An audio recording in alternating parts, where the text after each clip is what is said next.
नमस्कार, स्वागत है आपका रेड 7 न्यूज में। पश्चिम बंगाल से लेकर उत्तर प्रदेश तक फैले 3200 करोड़ रुपए के कथित घोटाले में अब बड़ा खुलासा हुआ है। लंबे समय से फरार चल रहे इस माया ठग को पकड़ने के लिए यूपी पुलिस ने ऐसा जाल बिछाया कि आखिरकार आरोपी खुद फंस गया। फर्जी कंपनियां, हवाला नेटवर्क, करोड़ों का लेन देन और कई राज्यों तक फैला संदिग्ध कनेक्शन, इस पूरे मामले ने जांच एजेंसियों को भी चौंका दिया है। बताया जा रहा है कि आरोपी लगातार अपनी लोकेशन बदलकर पुलिस को चकमा दे रहा था, लेकिन एसटीएफ और पुलिस की संयुक्त कार्रवाई ने उसके सारे खेल का पर्दाफाश कर दिया। आखिर कौन है ये 3200 करोड़ का ठग, कैसे चलाता था उसका नेटवर्क और क्या गिरफ्तारी के बाद अब कौन कौन से बड़े खुलासे हो सकते हैं, देखिए हमारी खास रिपोर्ट। पश्चिम बंगाल से शुरू हुए करोड़ों रुपए के कथित फर्जीवाड़े और हवाला नेटवर्क पर आखिरकार यूपी पुलिस ने बड़ा शिकंजा कस दिया। करीब 3200 करोड़ रुपए के इस हाई प्रोफाइल घोटाले में लंबे समय से फरार चल रहे मुख्य आरोपी को पकड़ने के लिए पुलिस ने बेहद शातिर तरीके से जाल बिछाया और आखिरकार उसे दबोच लिया।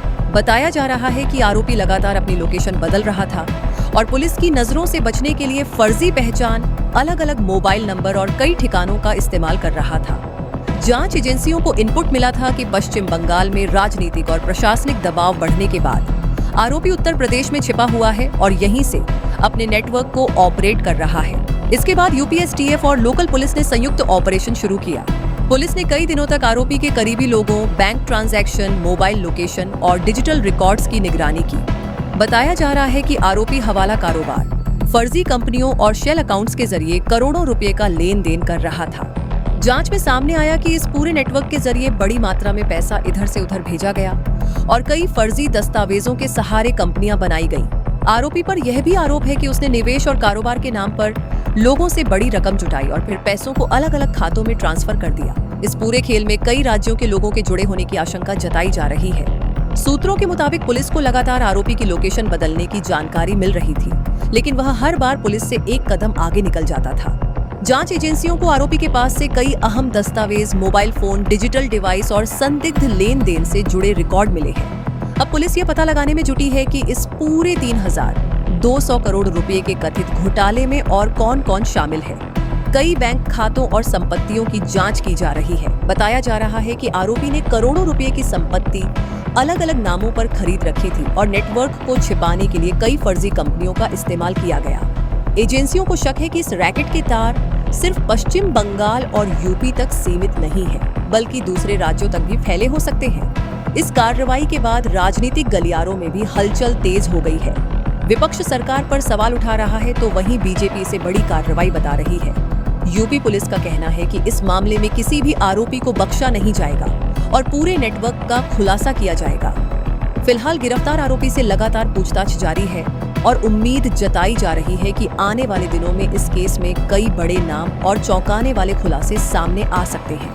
तो ट्रांजेक्शन हमारे जो 6 अकाउंट मेरे हैं और जो और अकाउंट वो हमने खुलवाए थे उनको पैसा उनको अकाउंट कर देते थे सर। और इसके पीछे पहले हम 3 साल तक सलाटर का काम किए। उसके बाद मेरा साला का लड़का मासूम वो लेके आया कि वासिद है, साहिल है और ये वासिद है। साहिल और वासिद उर्फ राजा जो पैसा लेके जा रहा था, जिसके साथ लूट हुआ था। ये को छुपाने का काम नहीं किया था।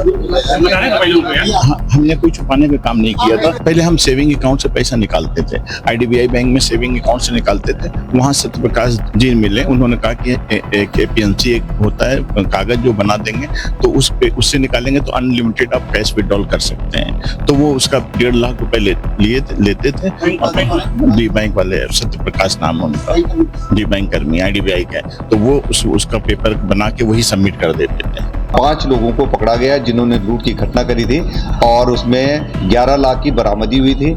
और जो वादी द्वारा इसको छुपाया इसलिए जा रहा था क्योंकि ये भारी मात्रा में इलीगल ट्रांजैक्शन करते थे, कैश विड्रॉल करते थे। जो महफूज और पप्पू छुरी है, इसका मेन सरगना था।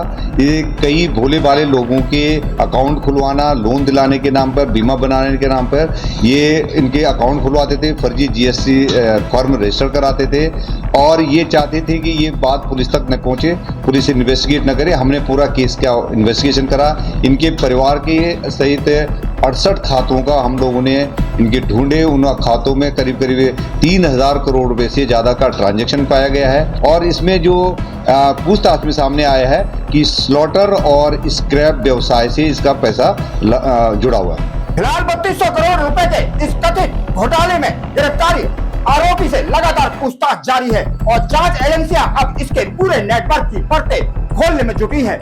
पुलिस का दावा है कि आने वाले दिनों में कई बड़े नामों का खुलासा हो सकता है और इस मामले में और भी गिरफ्तारियां संभव हैं। सवाल यह है कि आखिर इतने बड़े फर्जीवाड़े का खेल इतने लंबे समय तक कैसे चला और इसमें किन किन लोगों की भूमिका रही। इन सभी सवालों के जवाब अब जांच के बाद ही सामने आएंगे। फिलहाल के लिए इतना ही। बने रहिए रेड 7 न्यूज के साथ। जय हिंद, जय भारत, वंदे मातरम।